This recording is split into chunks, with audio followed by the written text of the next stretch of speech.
Hello, hello. I wanted to record a message for you to help you get settled in on your first night. Let's see. First, there's an introductory greeting from the company that I'm supposed to read. It's kind of a legal thing, you know. Well, let's begin.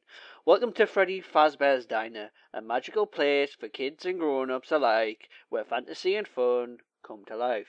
Fazbear Entertainment is not responsible for damage to property or person upon discovering that damage or death has occurred.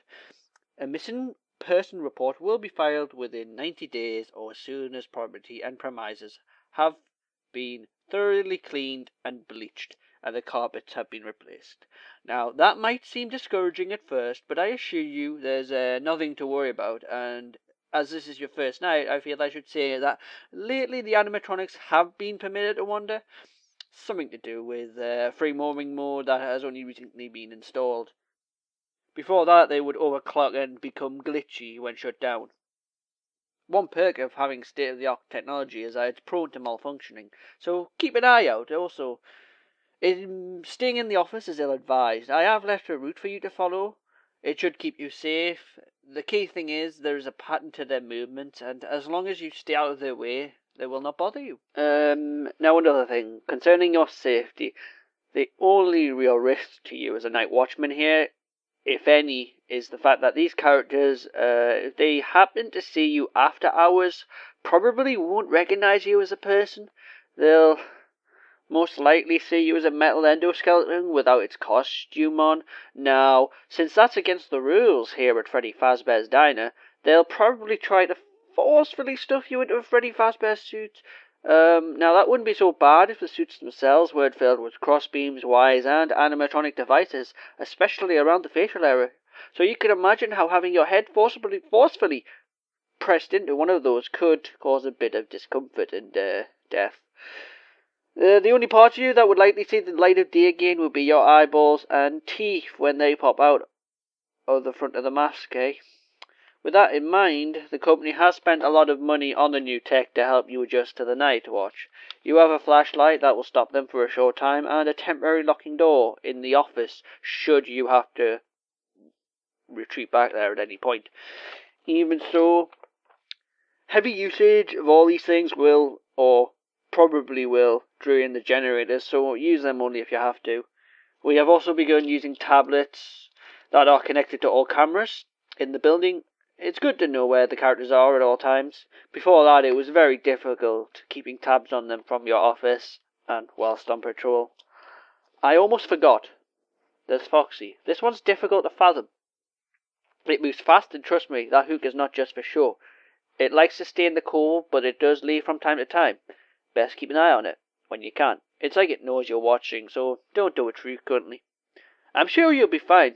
So remember to check the cameras, remember to close the doors only if absolutely necessary, and you've got to conserve power.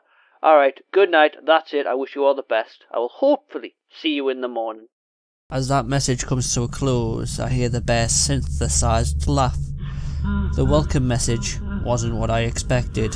The end line left a cold, numbing feeling in my spine. The tablet thing looked like it was thrown together.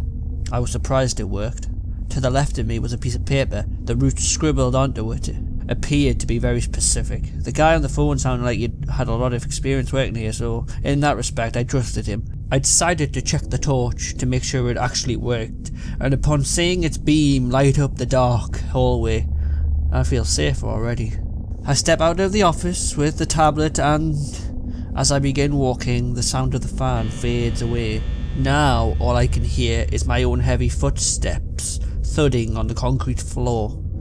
The route would take me first to the party room. It's only when the light catches movement ahead of me am I suddenly brought to attention. All I see is a bunny ear-shaped shadow glide along the wall, and I am frozen in place. A nervous sweat trickles down my cheeks. The sound of metal grinding hits me hard before fading away. What the hell had I signed up for? The first thing I noticed about the party room, aside from the precariously placed multicoloured party hats and aligned wooden tables, the door could also be sealed temporarily. I walk amongst the tables, the green and blue replaced by a sea of darkness. In the morning this room will be a place of cheerful joy and happy faces, yet all I feel as I stand amongst all this is the anxiousness that I am being scrutinised by those that roam these halls. I shine the torch along the wall, the kids' drawings all detail their celebration with beaming faces. Each drawing features one of the characters, always smiling. A fixed grin that I sense hides some kind of darker intent. Their eyes were an inky black and staring out at me, entrancing me. Behind me, I'm shocked by the sound of a hat hitting the floor. Spinning around, I aim the torch at the door I came through.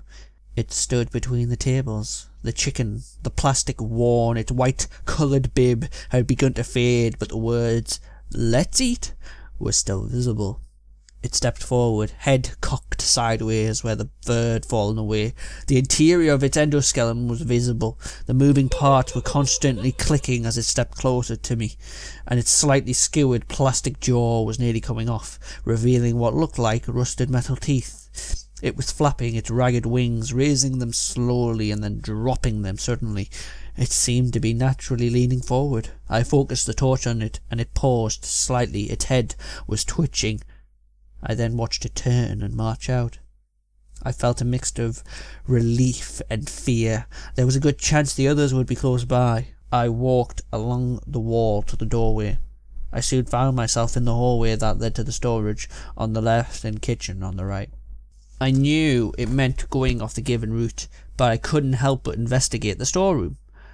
When I shone the torch in the room, I saw the assortment of empty heads belonging to the characters. My torch stopped on a slumped animatronic. Its metal endoskeleton looked battered, and the head was dented. Only one of its red eyes was working, the other hung out of its left socket. The wiring barely held in place. I was about to go back the way I came when its head moved. I heard its teeth grind. It tried to raise its arm, but all I saw was sparks fall off it. The way it looked at me, I shivered and backed out of the room. When I went to go to the kitchen, I heard that distinct, distorted laugh of Freddy Fazbear. The torchlight made him easily visible at the end of the hall. In one paw he held that wireless microphone. He was in better condition than the chicken at least. Still, as I walked forward, I felt sweat run down my neck. I checked the tablet now, still aiming my torch at Freddy, who remained motionless, his jaw hanging fixed in a permanent smile. Bonnie was in one of the bathrooms and the chicken was also in the second party room. I checked the cove. It may not have been well lit, but the parted curtains revealed only Foxy's long jaw and serrated teeth. The fox is awake, I mutter, looking up. Much to my surprise, Freddy is gone. I hastily move into the kitchen. I notice the sheen of a butcher's knife and go towards it. As I wrap my hand around the handle, I hear shuffling outside and look at the tablet. Bonnie was hovering in the hallway. It's then I realised a metal endoskeleton would barely buckle under the knife. If anything, it would leave it scratch. I opt not to use it, and instead continue on the route and leave the kitchen. It's when I check the tablet again do I see that the curtain is open. The sign out of order was replaced by "It's me." I hear loud, heavy steps getting closer. The hook is what I see first as it glistens in the light of the torch beam. The fox was far larger than the others. Its tattered red fur barely covered the endoskeleton. Most of it hung off. Its red eyes held fierce intensity, and it bared its saw-toothed teeth. I flashed the light on it, but it did nothing. It began to charge towards me, so I ran, didn't care where. I ended up where the main stage was and literally moved so that a table stood between us. Of course, that didn't faze the fox as it battered it to one side with its hook. The table nearly broke as it hit the stage, the hats scattering everywhere. My heart pounding, I ran for the office. I looked at my tablet just as the damn bird moved from the party room and into the hall. I couldn't go back. I projected the torchlight on the chicken and moved within its striking distance. Its head slowly followed my movement, its beak opening before clasping shut as I squeezed past. The odour of decay hits me, and I nearly throw up. The feathered wings scrape against my arm. I make it past the chicken. Looking back, the fox was bearing down on me. Would it batter aside the chicken too? When I finally reached the office, I saw the chicken return to the room it came from. The fox rushed forward, and as I darted into the office and slammed my fist down on the button, all I heard was 3 heavy knocks on the metal door before the fox slid in front of the window. I found myself transfixed by those bleak red eyes. A few seconds pass and it goes back to the cove. When I turn round, I see the bunny standing in the window, its body twitching. I run to shut the other door and slump down in the chair, holding back tears. This can't be real. I can't help but see that endoskeleton standing up and staring into one of the cameras in storage. The little bit of light allows me to make out something red streaking down its metallic cheeks. Its synthetic rambling was difficult to make out. Then I see the clock turn 6. I blink again and see the animatronics on stage, ready to welcome the children. The table was back in place. Did they do that? And the hats were no longer lying all over either. I was confused. Shocked even. Another hour passes and I am soon joined by the day shift guard. He sees my blank expression. Listen, kid, if push comes to shove, we can't swap. I don't mind.